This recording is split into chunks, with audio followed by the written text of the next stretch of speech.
बॉबी सिंह जी। राधे राधे गुरु जी। राधे राधे गुरुदेव। गुरुजी, आज के समय में जो गलत संगति हो गई है और चार लोग क्या कहेंगे, इससे कैसे बचें, अंदर ही बार बार आता है जो चार लोग किस कोटि के क्या कहेंगे?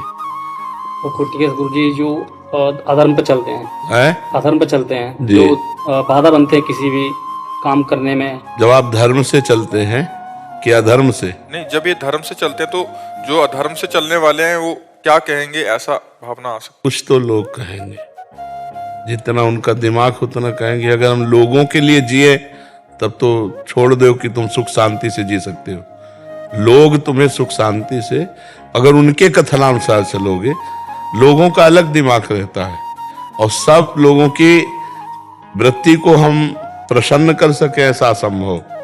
हम कई बार उदाहरण देते हैं। एक घोड़े में जवान बेटा और बूढ़े जा रहे थे, तो उसने सोचा बूढ़े बाप को घोड़े में बैठा देते हैं। तो आगे चार लोग मिले, बोले तुम्हारे सामने लड़कवा का पैदल चला रहे हो, तुम घोड़े पे चढ़े हो। बोले बेटा तुम चढ़ जाओ, वो नीचे चले।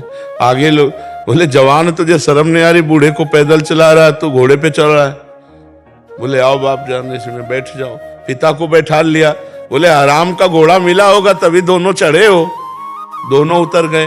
बोले कितने बेवकूफ है, घोड़ा खाली जा रहा, दोनों पैदल। अब बताओ घोड़े वाला क्या करे? अगर लोगों के कथनानुसार चले तो घोड़े वाला क्या है? अपनी मस्ती में चले। लोग क्या कहते हैं ये हमें मतलब, हमको ये देखना है कि हम गलत तो नहीं है ना।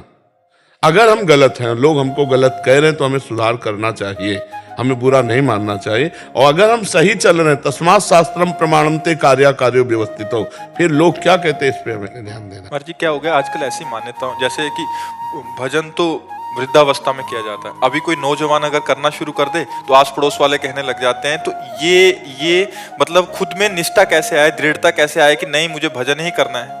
ये तो दृढ़ता आपको धारण करनी पड़ेगी कि मैं सत्य मार्ग का पथिक हूँ। एक ने एक जवान प्रश्न किया था कि जवानी तो भोगों के लिए है, बुढ़ापा में भजन कहा गया है, तो हमें वो व्यक्ति में बताओ, मिलाओ कि जो जवानी में भोगों में बिताया हो, बुढ़ापा उसका भजन में हो। वो हमें व्यक्ति बताओ, कोई ऐसा व्यक्ति। अगर उसने जवानी में संस्कार नहीं डाले भजन के, तो बुढ़ापे में भजन नहीं हो सकता। पक्की बात समझो, क्योंकि आप साधारण बात समझ लो कि एक पिस्तौल चलाना जैसे किसी ने नहीं सीखा, तो बुढ़ापे में वो निशाना मार देगा क्या? अगर आर्मी में रहा है तो ऐसे फौरन मार देगा, क्योंकि उसका अभ्यास है। तो तुम मन को भगवान में कैसे लगा लोगे बुढ़ापे में, जब इंद्रियां शिथिल है, शरीर पीड़ा युक्त है, नाना प्रकार की वासनाओं का जाल बिछा है, तो बुढ़ापे में तुम भगवान में चित्त को लगा लोगे? अगर जवानी में तुमने अभ्यास नहीं किया तो बुढ़ापे में नहीं कर पाओगे। देखो आप वृद्ध हो, आप बताओ हमारी बात का कि गलत है कि सही है? आपसे पूछ रहे हैं। सही है। देखो आप प्रमाण दे रहे हैं। अगर कोई भी वृद्ध हमें बतावे, यदि उसने पूर्वाभ्यास नहीं किया तो एकदम बुढ़ापे में भजन नहीं कर सकता है। ये हमने बहुत अच्छे से वृद्ध जनों से पूछ करके बातें हम आपको बता रहे हैं और खूब मिल के बता रहे हैं। और आप उससे मिलो जो जीवन में भगवान का भजन किया, वो आपसे वार्ता शुरू कर देगा, भगवान की कोई न कोई वार्ता करेगा।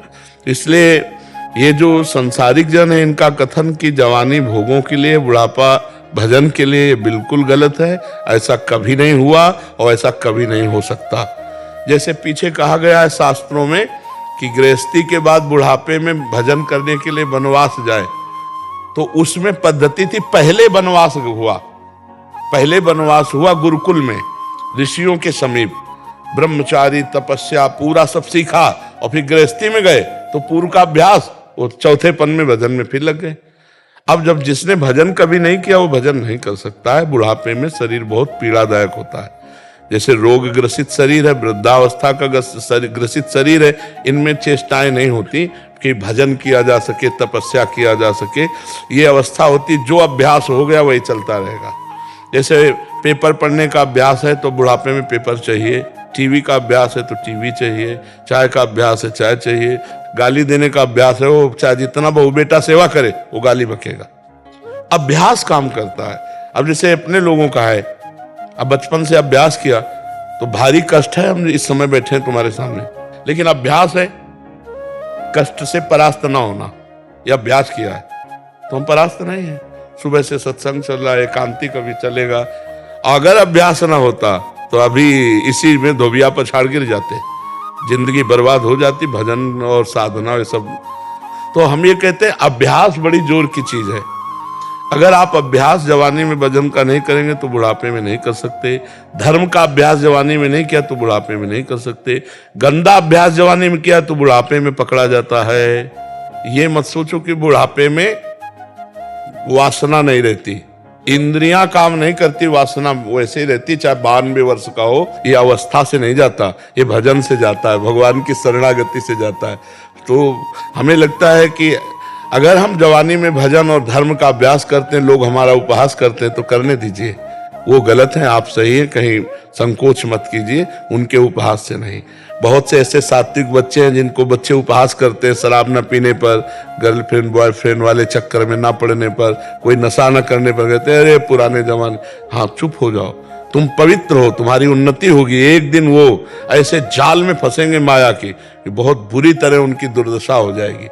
जब गंदे आचरणों में फंसते हैं ना, तो एक दूसरे ब्लैकमेल करते हैं, फिर उनको मम्मी पापा से बताने की हिम्मत नहीं होती, पास कुछ होता नहीं। गंदे आचरणों में कई आचरण है, जैसे गेम खेलना मोबाइल से। कितने ऐसे बच्चे हैं जिन्होंने अपने घर को खोखला कर दिया, चुरा चुरा के, और गेम खेलना मोबाइल से, हार जाना।